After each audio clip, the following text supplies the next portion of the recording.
Hey guys, just GUNDAM here with our custom Gundam msia review, and today I'm reviewing Collins' Gouf S type. This is the version 3 of it.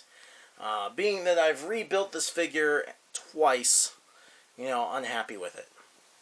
And now I'm finally happy with it, which is great. It took a lot of work to get there. Originally I built it with a Gouf version 1 as the base, with the Gouf Ignited arms and legs put on.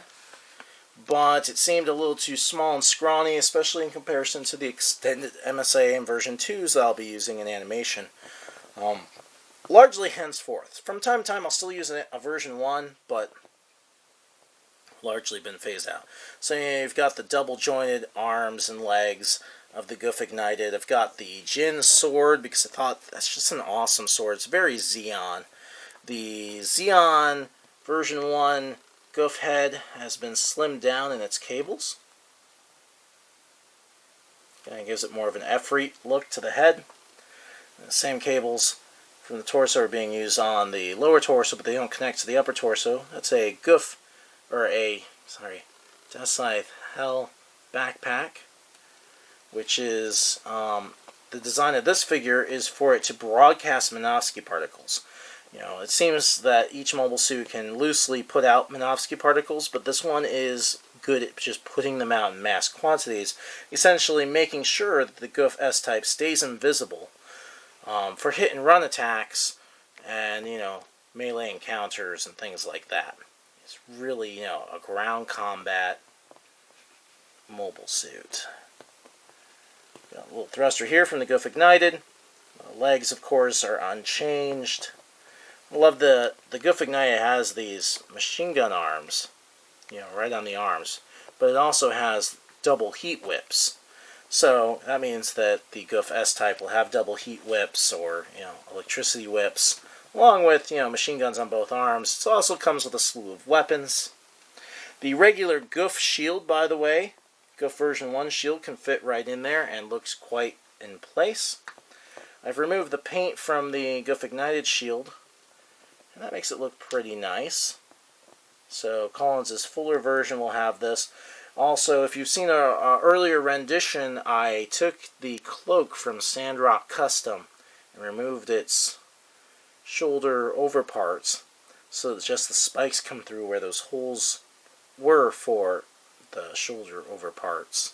I don't know if that makes sense, but they fit onto the Sandrock Custom shoulders. And I took those plastic pieces off and it left holes.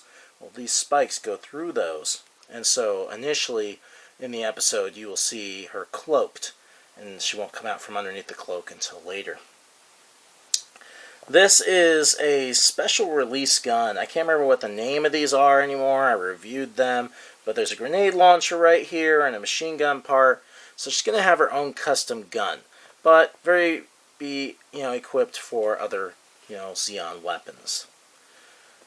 Mobile suit should be built well for animation. There's a ball-jointed torso in both figures, and that was one of the changes that I ended up making. I was able to salvage the Gouf Ignited's torso joint, and really make quite a good figure in my opinion.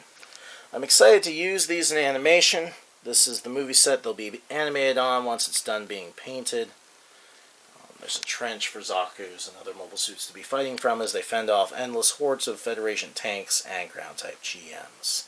So, this is the final version of the Gouf S type.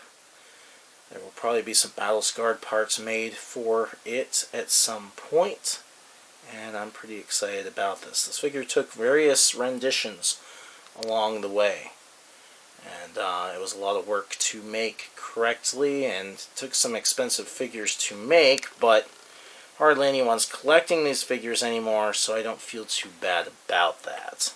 Also, once you've got everything that you want in your collection, well, you gotta start building other stuff to collect, or start collecting something else. I didn't want to start collecting something else. I like this idea. It's essentially a slimmed down and yet weaponed up Gouf, made to be faster. And the Gouf is already really fast. So expect good things from Lieutenant Collins in episode 3. See you guys next time.